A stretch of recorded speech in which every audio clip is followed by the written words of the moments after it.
बिस्मिल्लाहिर्रहमानिर्रहीम। अस्सलाम वालेकुम नाज़रीन, मैं हूँ आसमा शराजी। प्रोग्राम है फैसला आपका। आखिर वो किस्सा, वो कहानी अंजाम को पहुंची जिसका बहुत चर्चा था। बहुत सारे लोग तो यूं भी कहते हैं कि तमाशा हम भी देखने गए मगर तमाशा ना हुआ। शायद डॉन लीक्स के हवाले से ये सही तबसरा है, लेकिन बहुत सारी चीज़ें बीच में हुई हैं जिसको हम ये कह सकते हैं कि ये वो मामला था जिसके ऊपर वाकई सिविल मिलिट्री जो ताल्लुकात थे वो कशीदगी उनकी सामने आ गई। अभी अगर हम आपको बताएं कि जो आला सतह के इजलास होते रहे हैं, मीटिंग्स होती रही हैं, डॉन अखबार की स्टोरी जो छपी 6 अक्टूबर को, उसके बाद इख्तलाफात की खबरें आना शुरू हुई।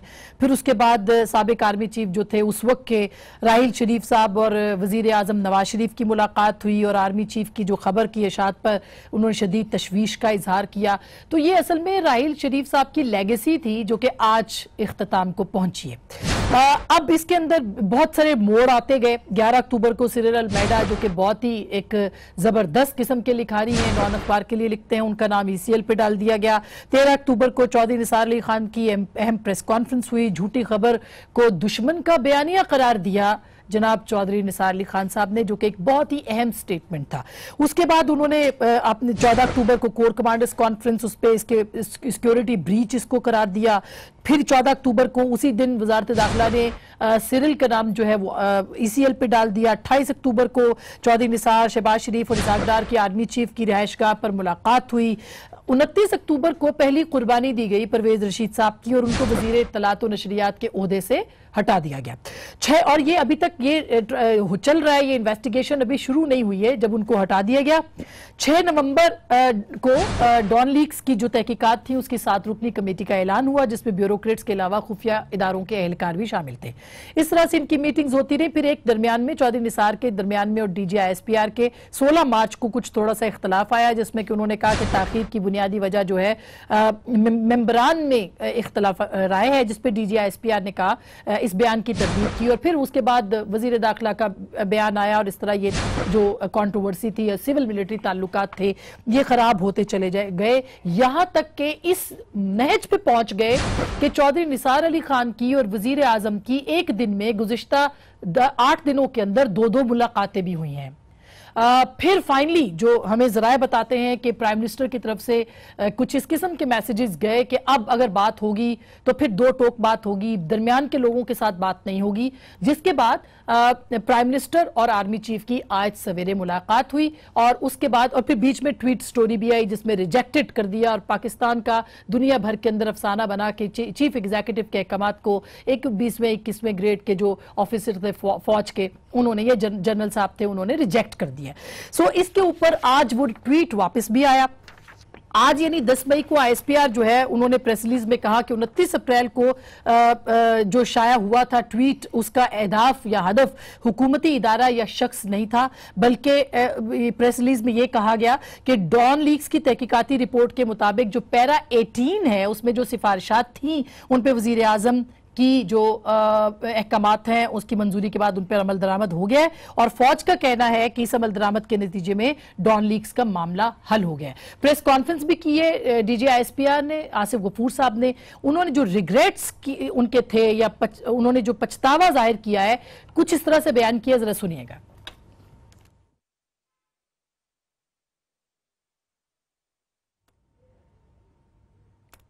नोटिफिकेशन में जो हुआ उसमें जो सिफारिशात थी वो मुकम्मल नहीं थी और इन लाइन नहीं थी कोर्ट ऑफ इंक्वायरी की रिकमेंडेशन से मुताबिक। उसके जवाब में हमारी तरफ से भी एक प्रेस रिलीज जारी हुई, ट्वीट भी किया गया उसको। बात जहाँ उस प्रेस रिलीज को जो हमारी तरफ से हुई उसको बुनियाद बनाकर उससे लेके आज के दिन तक फौज को और हुकूमत को आमने सामने खड़ा कर दिया गया। जो हमारी प्रेस रिलीज थी वो किसी हुकूमती शख्सियत या इदारे के खिलाफ नहीं थी। जो नोटिफिकेशन हुआ था उसके नामुकम्मल होने के ऊपर ये प्रेस रिलीज की गई थी। उसके बाद जो कुछ हुआ प्रेस रिलीज के बाद, दैट इज वेरी रिग्रेटेबल। जो कुछ प्रेस रिलीज के बाद हुआ या ट्वीट के बाद हुआ, यानी जैसे मीडिया ने लिख के दिया था रिजेक्टेड, तो उन्होंने कहा कि जो कुछ हुआ वो बड़ा ही अफसोसनाक है और वो बहुत काबिल मजम्मत है वगैरह वगैरह। अच्छा, उन्होंने एक नामुकम्मल की जो इनकम्प्लीट ट्वीट की बात की थी उसके ऊपर भी उन्होंने आज उसको कंप्लीट करार दिया, क्योंकि जो वजारत दाखिला की तरफ से उसके फौरन बाद प्रेस रिलीज आया उसमें जनाब परवेज रशीद साहब को एक दफा फिर कुर्बानी का बकरा बना दिया गया और ये कहा गया कि action already taken by the federal government against senator Pervez Rashid is endorsed. इसी नामुकम्मल की मुकम्मल की बात अभी उन्होंने की है अपने प्रेस रिलीज के अंदर, और हम सुनवाते हैं कि उन्होंने क्या कहा इस मामले के ऊपर, फिर बात करते हैं। आज आपने वजारत दाखिला का प्रेस रिलीज देख लिया है, उसमें पैरा 18 अल्फाज में भी और तादाद में भी पूरा है, अल्फाज में भी और तादाद में भी पूरा है। सो ये वो तादाद थी, ये वो गिनती थी जो कि फौज चाहती थी और वजीर आजम की तरफ से हुई। बहरहाल कहा जाए कि प्राइम मिनिस्टर की तरफ से या सिविल गवर्नमेंट की तरफ से एक बहुत बड़ी ये एक जीत है, लेकिन उसके साथ साथ ये हार दूसरी तरफ की भी नहीं है और आर्मी चीफ ने इस पर बहुत पॉजिटिव रोल प्ले किया। बहरहाल इस पर हम बात करते हैं। आज हमारे साथ मौजूद है जनाब जाहिद हुसैन साहब, बहुत मारूफ तज्जिया निगार हैं, सिविल मिलिट्री ताल्लुकात के हवाले से बहुत आप इनको पढ़ते भी हैं और इन्होंने किताबें भी लिखी हैं।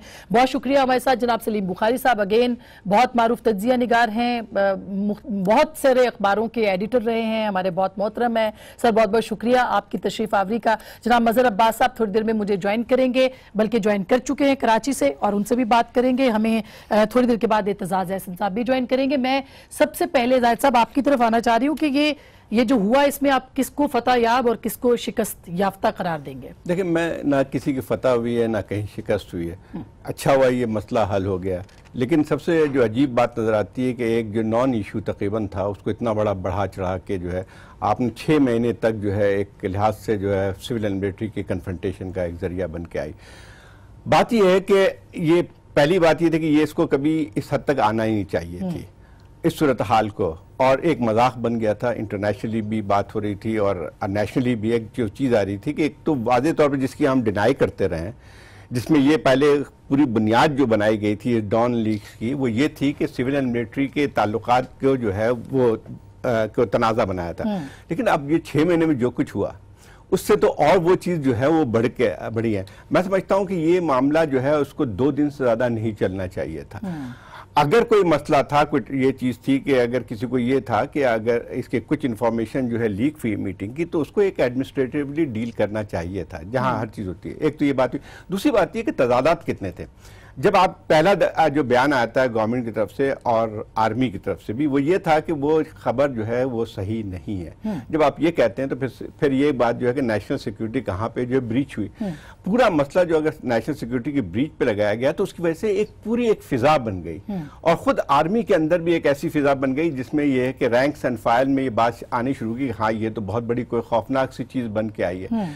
अब जो है उस पर एक बात और भी आती कि खबर जो 1 दिन की थी, 1 दिन से ज्यादा कोई खबर की वैल्यू नहीं होती, लेकिन उसके बावजूद इसको बहुत बढ़ा चढ़ा के नहीं। उसके बाद खुद देखें कि एक पूरे एक सीरीज ऑफ मिस हैंडलिंग हुई। आपने पहले फिर सिरिल को जो है उस पे डाला, इस पे ECL पे, जिसकी वजह से एक इंटरनेशनल खबर बन गई। जो खबर नहीं बनती थी वो आपने ECL पे डालने के बाद कर दी। उसका JIT तो एक मजाक बन के आया इस मुल्क के अंदर के सिविल इदारे और मिलिट्री के इदारे बैठते हैं और कोई इन्वेस्टिगेशन में वो बात आती है।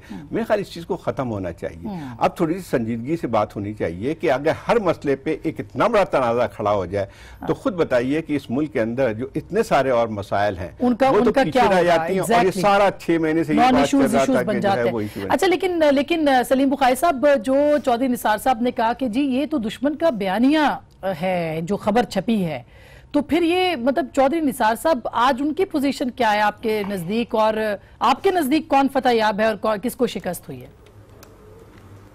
पहली बात तो यह है, मेरे ख्याल से दोनों ही साइडों को कॉम्प्लीमेंट करना चाहिए कि all said and done better wisdom has prevailed, और ये ना किसी की हार है ना किसी की जीत है, it's a win win situation for both, क्योंकि दोनों ही धड़े जो हैं, हुकूमत अपनी जगह अहम है, फौज अपनी जगह अहम है, इनके बीच में जो सबसे इंपॉर्टेंट बात मेरे ख्याल से जनरल गफूर साहब ने कही है आज की प्रेस कॉन्फ्रेंस में, वो ये थी कि उस ट्वीट के बाद फिर फौज और सिविल को आमने सामने ला के खड़ा कर दिया गया।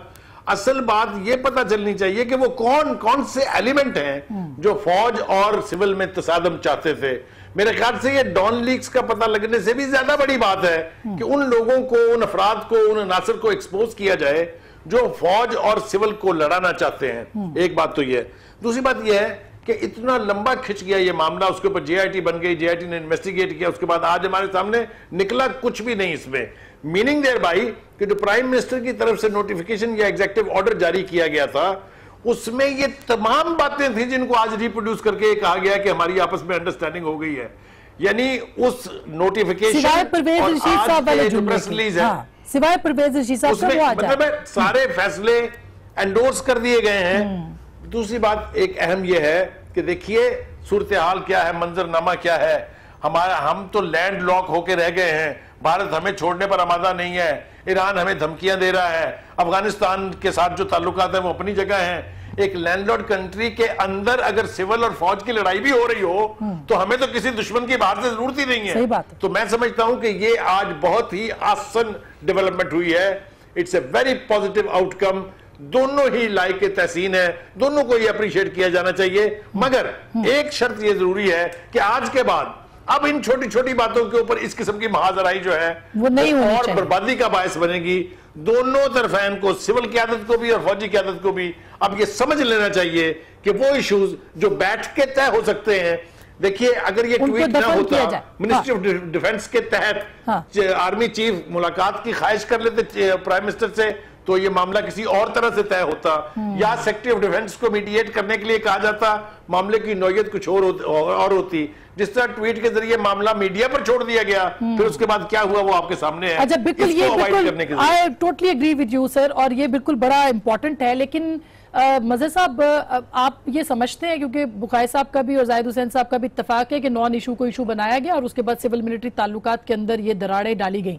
आप समझते हैं कि ये जनरल राहील की लेगेसी थी जिसको कि आज रिजॉल्व कर लिया गया?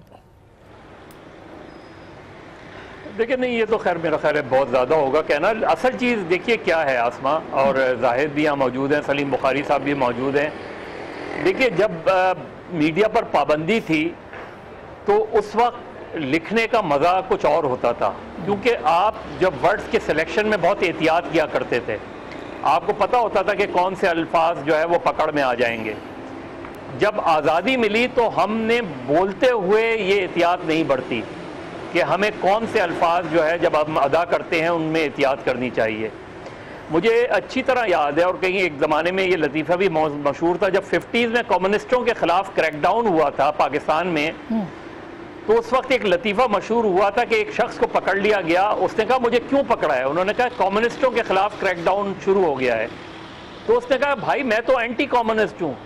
तो उसके पुलिस वाले ने कहा कि हो तो कम्युनिस्ट, चाहे तुम एंटी कम्युनिस्ट हो। तो ये जो हमारी प्रॉब्लम्स खड़ी होती हैं, देखिए इसमें असल इशू क्या था? इसमें असल इशू ये था कि एक इदारे ने समझा कि बहुत बड़ा सिक्योरिटी ब्रीच है, और सिक्योरिटी ब्रीच इस वजह से कि एक गलत नैरेटिव जो है दुनिया के सामने आ रहा है। बिल्कुल। अब ये इसमें असल में उस मीटिंग की सीक्रेसी का इशू था कि वो सीक्रेसी ब्रीच नहीं होनी चाहिए थी, तो सेंसिटिव इशू था। तो आपके नजदीक वो मुअम्मा तो वहीं का वहीं रहा ना। देखिए फिर उसके बाद उसको पॉलिटिकल लोगों ने तो इशू बना रहा था। वही बात कह रहा हूँ। नहीं आसमा मैं वही बात कह रहा हूँ। देखिए जो जितना मामला सेंसिटिव होता है उतने ही उसकी सीक्रेसी बरकरार रखनी चाहिए। ये नहीं होता कि मीडिया में उसको उस तरीके से आपने एक डिबेट का हिस्सा बना दिया आपने। और इवन जब गवर्नमेंट ने एक नोटिफिकेशन जारी किया, चाहे गलत ही नोटिफिकेशन था, और उस पे बजा तौर पे फौज का एतराज हो सकता है, लेकिन क्या उस एतराज को पब्लिकली रिएक्ट करना चाहिए था, या मेजर जनरल गफूर को उस वक्त चौधरी निसार को फ़ोन करके ये कहना चाहिए था, और अगर उस फ़ोन के बाद भी हुकूमत अपनी इस्लाह नहीं करती तो फिर रिएक्शन बनता। दूसरी तरफ गवर्नमेंट ने पहले ही दिन से जिस तरह रद्दमल गवर्नमेंट ने जारी किया कि आपने जिस अंदाज में शुरू में आपने रिएक्ट किया, फिर अखबार अपनी पोजीशन पे खड़ा रहा, फिर आपने मुख्तलिफ मिनिस्टर्स के ज़रिए इस इशू को परसू किया, फिर एक इंक्वायरी कमेटी, और हर चीज पब्लिकली हो रही थी। जी हाँ, कई अच्छा, मतलब आप देखिए कि प्रेस कॉन्फ्रेंसेस बिल्कुल, और मैं तो इसीलिए चौधरी निसार साहब का रेफरेंस भी दिया जाहिद साहब कि उन्होंने कहा कि ये तो दुश्मन का बयानिया था, जो कि यानी फैब्रिकेटेड स्टोरी जो कि दुश्मन की का बयानिया है उसको छापा गया, और उसके तनाजुर में जो अखबारात पे प्रेशर रहा, जो सहाफ़ियों पे प्रेशर रहा, ये कोई खाली सिर्फ बात नहीं थी, उसके तनाजुर में बहुत कुछ हो सकता देखिए, था। ये बात बिल्कुल सही है कि जिस तरह से हैंडल किया गया उस इश्यू के, उसने और कॉम्प्लिकेशंस पैदा कर दी। असल बुनियाद जो है इसकी क्या थी? इसकी असल बुनियाद जो है वो ये थी कि सिविल और मिलिट्री रिलेशंस में जो तनाव की थी उसने जो है इस चीज़ को हवा दी।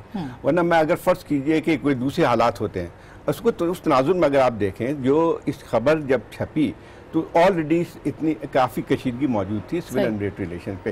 एक जो है बहुत जो हमारे यहाँ अलमिया जो बन के आया है वो ये है कि सिविल और मिलिट्री में जो एक डिस्ट्रस्ट है वो बढ़ता जा रहा है, और उसकी वजह से ये तमाम इशू बन के आते हैं। वरना ये किसी को क्या वो परवाह थी, ये चीज़ें जो है इस किस्म का अगर कोई चीज़ होती भी, फर्ज कीजिए कोई ऐसी चीज़ लीक भी हो जाती किसी कॉन्फिडेंशियल मीटिंग के, तो उसको जो है किसी और बेहतर तरीके से हल कर दिया जाता। लेकिन उसकी बुनियाद जो है, जो हवा, इसको जितनी हवा मिली है वो ये कि एक डिस्ट्रस्ट का एक फिजा में ये सारे वाकयात हुए, उसके बाद वो बढ़ती चली गई। लेकिन जाहिद साहब, मैं ब्रेक लेती हूँ, ब्रेक के बाद बुखारी साहब आपसे भी ये सवाल पूछूंगी कि ये वो दौर था जब उड़ी पे अटैक हुआ था और पाकिस्तान का नाम लिया जा रहा था, और उसके साथ साथ पाकिस्तान में एक्सटेंशन के मसले भी चल रहे थे, तो उस तनाजुर में भी हम इस खबर को देखेंगे और फिर मुस्तकबिल क्या है। ब्रेक के बाद एतजाज साहब से भी बात करेंगे, हमारे साथ रहिएगा।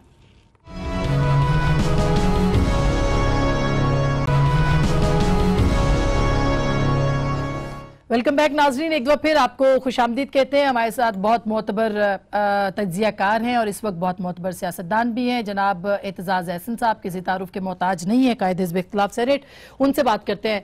चौधरी साहब, आज आपने बहुत बड़ा स्टेटमेंट दे दिया कि डीजी ISPR को रिज़ाइन करना चाहिए क्योंकि उन्होंने वापस ले ली अपनी स्टेटमेंट या अपनी ट्वीट या अपना जो मौक़िफ़ है। तो सर, आपको क्या लगता है, ये रिज़ाइन उनको करना चाहिए? और ये आपने कहा मरियम साहिबा को बचाने के लिए था, ऐसा था? आसमा, बात यह है कि मैं सबसे पहला शख्स था जब ये ट्वीट आई जनरल आसिफ गफूर की तरफ से कि प्राइम मिनिस्टर की जानिब से शाया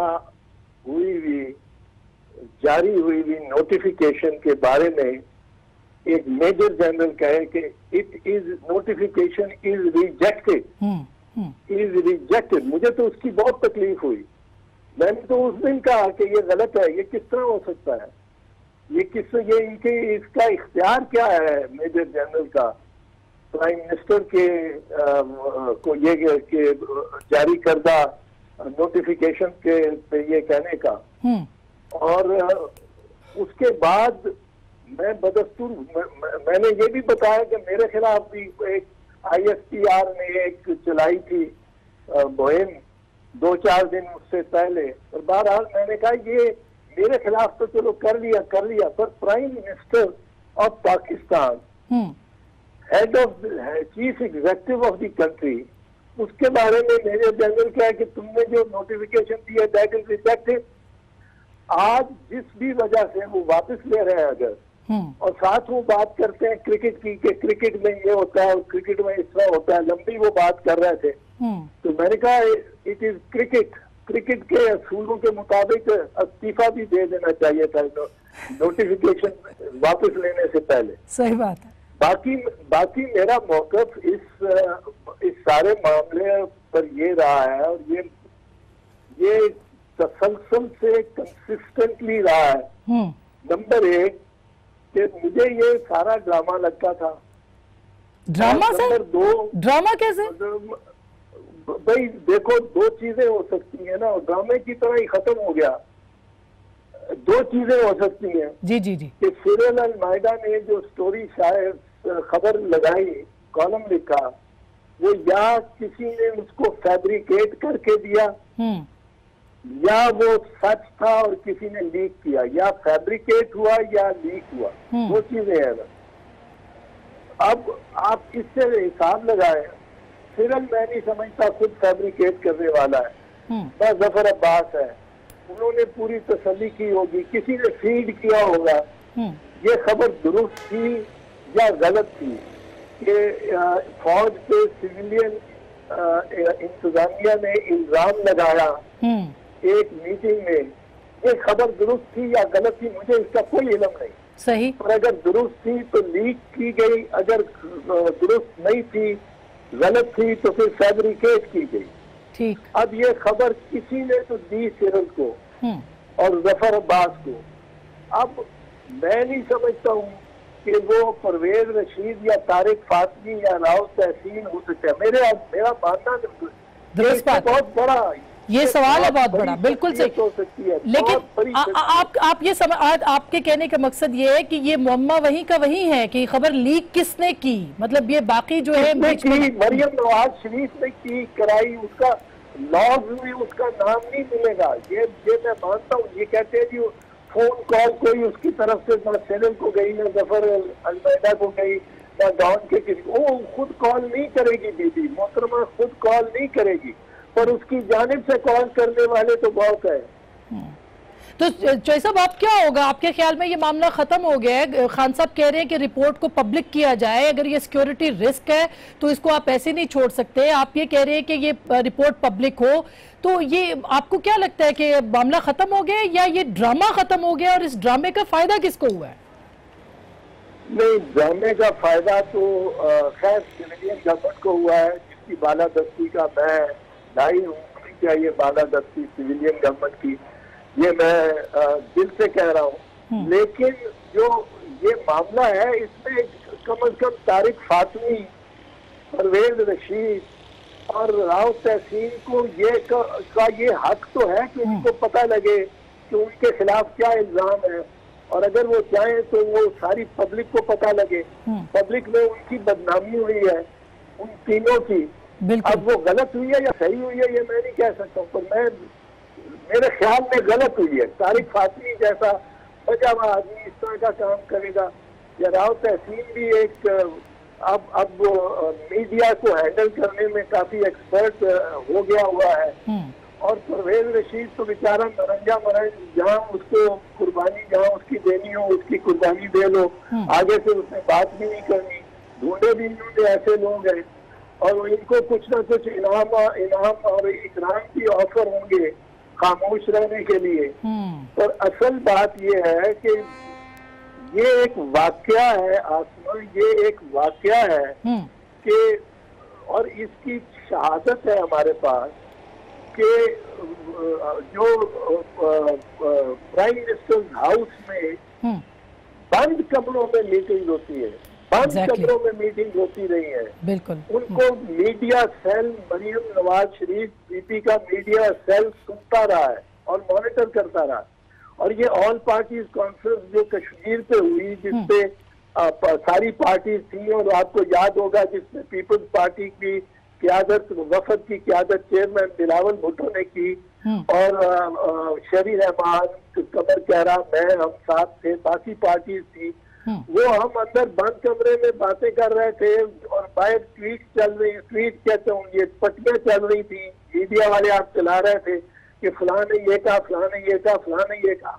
उसके बाद जब 2 दिन बाद हमने उस वक्त भी एहतजाज किया, बाहर निकले तो हमें खबर मिली कि ये तो बातें हम जो करते रहे ये बाहर।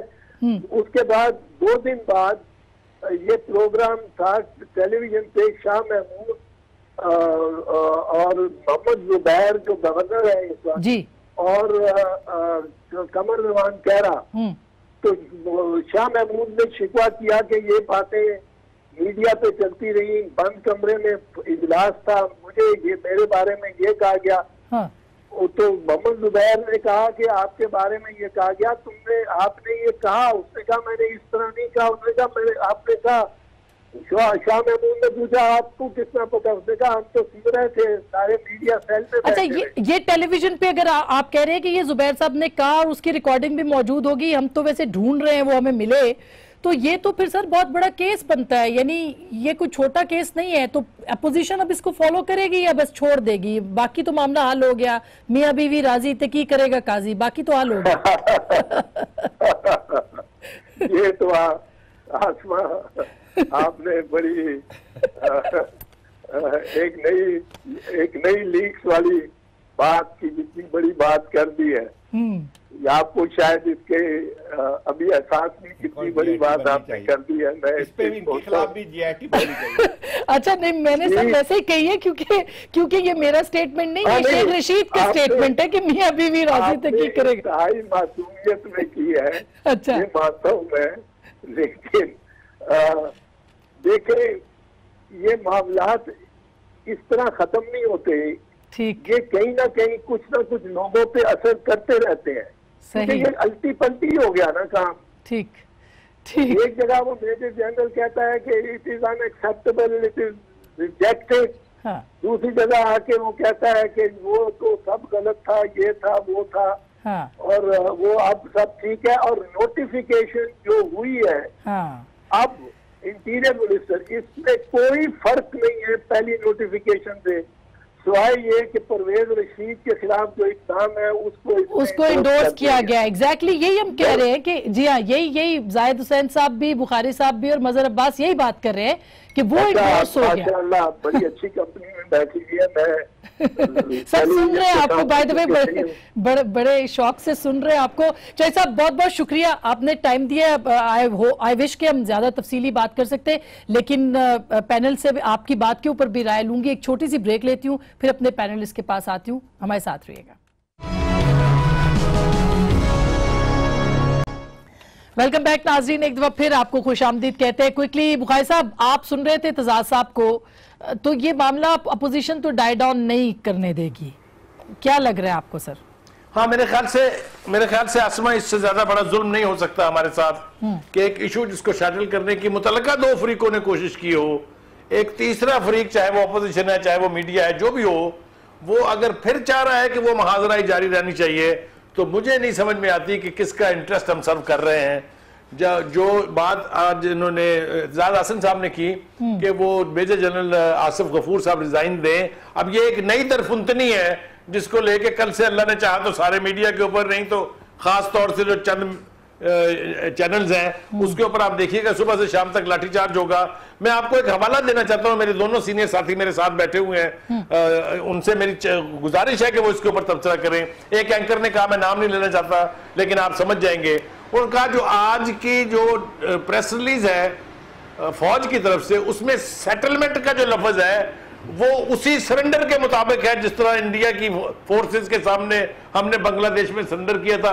और खुदा के वास्ते इस मुल्क पर कोई रहम करें, अल्लाह के लिए इस मुल्क को चलने दें यार, खुदा के लिए। आप मुझे ये बताएं कि जब इस तरह से हम खिलवाड़ करेंगे लफ्जों का, इस तरह से हम मैनिपुलेट करेंगे सिचुएशन को, सही बात है, तो हम पहुंचेंगे कहां? अच्छा, ये कहां जाके रुकेंगे? बिल्कुल बिल्कुल बुखारी साहब, आप तो इतने सीनियर सहाफी हैं, इतनी चीजें आपने देखी है, और मजहर साहब आप भी, जाहिद साहब भी, ये कितना, और इस दौरान में जो मीडिया का किरदार रहा है, ये जो पोलराइजेशन बड़े अरसे से चल रही है, और एक anti military, pro establishment, anti establishment, आप क्या समझते हैं? जो बुखारी साहब बात इशारा करे, कल से वाकई वो नजला गिरना शुरू हो जाएगा या हो चुका है अब से? सेटलमेंट एंड रीसेटलमेंट की बात जो हो रही है,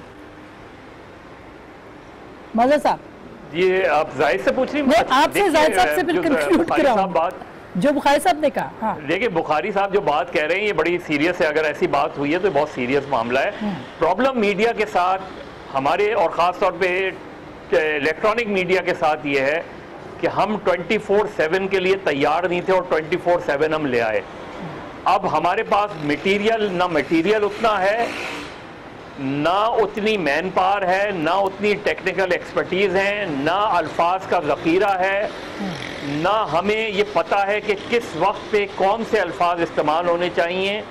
ये सारी प्रॉब्लम जब मीडिया के साथ है, उसमें आप इतने संजीदा मौज़ूआत, इतने जो जहाँ नेशनल सिक्योरिटी का मामला हो, ना जहाँ नेशनल इंटरेस्ट का मामला हो, बिल्कुल, जहाँ आप कभी न्यूक्लियर का मामला आ जाए, उसमें आप समझ सकते हैं कि क्या ये मीडिया इन चीज़ों को अफोर्ड कर सकता है। मेरा ख्याल है बदकिस्मती से जो मीडिया की बॉडीज़ हैं, ख़ास तौर पे जो ओनर्स की बॉडी है, पाकिस्तान ब्रॉडकास्टर्स एसोसिएशन और ऑल पाकिस्तान न्यूज़पेपर सोसाइटी, इनको बहुत संजीदगी से एडिटोरियल कंटेंट वाली बात है, इसी खबर के बहाने, और ये डॉन लीग से सबक सीखना चाहिए। नहीं, इसी खबर के बहाने वो कह तो रहे हैं कि सेटल करें, आप मिलके इस पे कोड ऑफ कंडक्ट बनाएं, मतलब उन्होंने तो कह दिया ना इन सो मेनी वर्ड्स, गवर्नमेंट ने भी और कोड ऑफ कंडक्ट मौजूद है।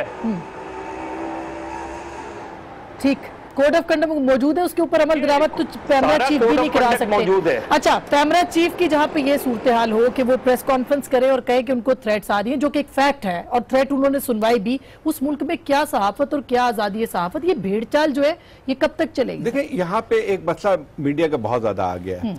ये बात बिल्कुल सलीम बुखारी साहब बहुत सही कह रहे हैं, मैंने भी सुना तो मुझे तो हैरत हुई। अच्छा, मैंने नहीं सुना, लेकिन बुखारी साहब ने आइडेंटिफाई किया। खुदा की कसम, बिल्कुल सही, मैंने भी सुना था, यकीन नहीं कर रहा था, मैंने भी सुना था।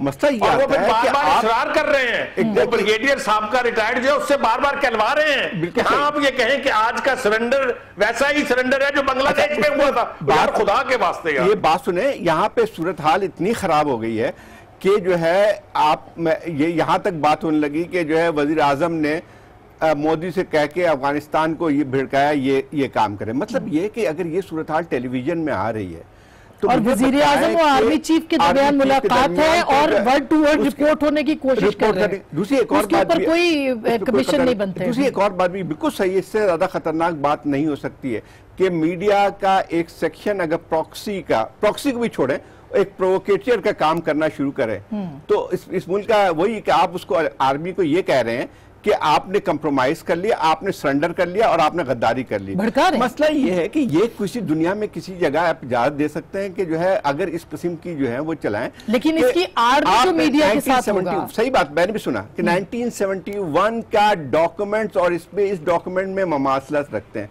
आप बताएं ये कि ये जो सूरत हाल अगर बन के आती है तो ये एक रिस्पॉन्सिबल मीडिया, फिर उसके बाद एक और सारे भी लोग आ गए जो कहते हैं कि जी अब आर्मी को कुछ करना पड़ेगा, वरना इसके आर्मी अगर नहीं करेगी तो उसके नतीजे ये होंगे। हाँ। आप क्या करना चाह रहे हैं इस मुल्क के अंदर? एक ये जो है लेकिन बुखारी साहब ये बिल्कुल जाहिर साहब ठीक कह रहे हैं, लेकिन बुखारी साहब ये पिछले 5, 6, 7, 8, 9 महीने जिसमें ये डॉन लीक्स चला, आपको नहीं लगा कि एक फलाने का स्पोक्स पर्सन बन गया, दूसरा दूसरे का स्पोक्स पर्सन बन गया? जर्नलिज्म तो मर गई कहीं सर, बिल्कुल वफात पा गई। जैसे बैरिया टाउन के अंदर वाकया होता है, वहां पे एक खातून मर जाती है, ARY के प्रोग्राम में वो कोलैप्स होता है स्टेज, कोई खबर कवर नहीं होती, पानी के मसले कवर नहीं होते, बिजली के मसले कवर नहीं होते, हम लगे हुए इसके ऊपर। तो ये सर, ये आपको ये कुछ करना पड़ेगा ना, क्या हो सकता है इसके ऊपर?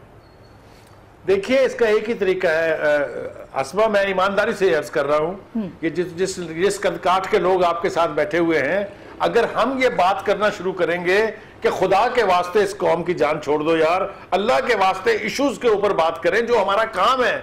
हमारा काम इंस्ट्रूमेंट्स बन के यानी एजेंट्स बन के या किसी के मैं क्या अब लफ्ज इस्तेमाल करूं, मुझे शर्म इसलिए आ रही है कि हैं तो हमारे मीडिया के साथी ही ना। मेरे ख्याल से बेटर सेंस इसी सूरत में प्रवेल करेगी कि जो मदर अब्बास बैठे हैं, जो जाहिद हुसैन बैठे हैं, इस कदकाठ के लोग कहें उनसे कि यार खुदा के वास्ते बस कर दो। हम उनसे जाके लड़ नहीं सकते, लेकिन हम अब जिस चैनल पर बैठे हैं वहां ये बात तो कर सकते हैं ना कि ये मुल्क के मुफाद में है, ये नहीं है। बिल्कुल सही बात, बेसिक बात तो 8वीं जमात के स्टूडेंट बिल्कुल बुखारी साहब ठीक कह रहे हैं। मतलब ये बड़े चैनल्स की, बड़े सहाफियों की जिम्मेदारी भी बनती है। इस पोलराइजेशन में बड़े चैनल्स, उनके मालिकान ने बहुत फायदा उठाया है। वो कैसे चाहेंगे कि जो जर्नलिस्ट है, जो वर्किंग जर्नलिस्ट है, उसका फायदा और वो सही तरीके से जो है वो काम कर सके। मज़े साहब, देखिए, ये मुश्तरका जिम्मेदारी है, ये ओनर्स की जिम्मेदारी है, ये एडिटर्स की जिम्मेदारी है, ये वर्किंग जर्नलिस्ट की जिम्मेदारी है, ये हम सब की जिम्मेदारी है। हमें ये डायलॉग शुरू करना चाहिए कि आखिर मीडिया को अपना रोल किस तरह प्ले करना चाहिए। हम जजेस नहीं हैं, हमें सियासी जमातों का रोल प्ले नहीं करना चाहिए। हमारी अगर पॉलिटिकल एफिलिएशंस हैं तो वो पॉलिटिकल एफिलिएशंस अपने घर छोड़कर आया करें जब आप रिपोर्ट। ऑब्जेक्टिविटी मेंटेन करना बहुत जरूरी है।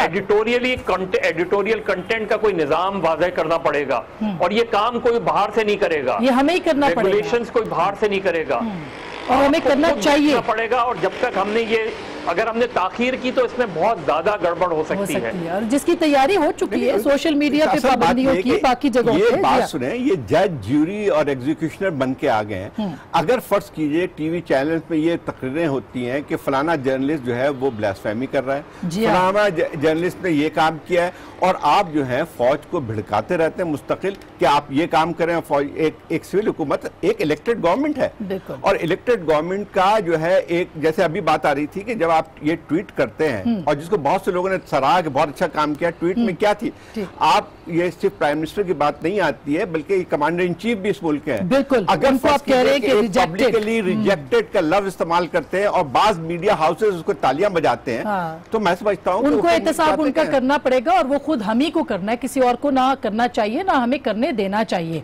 जो बात मैं कर रही थी बीच में, ये बैरियर टाउन में जो वाकया हुआ है, इसको बहुत सारे लोगों ने, मीडिया ने, मेन स्ट्रीम मीडिया ने इसको बहुत लेट कवर किया है। देर आए दुरुस्त आए, लेकिन खुदारा इस तरह के वाकयात, अगर इस बुनियाद के ऊपर इस खबरों को रोका जाएगा कि इनके पीछे शायद कोई टाइकून है जो कि रुकवा रहे हैं, इस खबर इन चीजों को भी हमें ही जायल करना है। मजलूम के लिए हमें आवाज बनना है, वॉइसलेस जो जिनकी आवाज नहीं है उनकी भी हमें आवाज बनना है। और अगर इसी तरह के इश्यूज पे हम उलझे रहे तो अवाम जो हमसे तवक्को करते हैं वो पूरी नहीं हो सकेगी।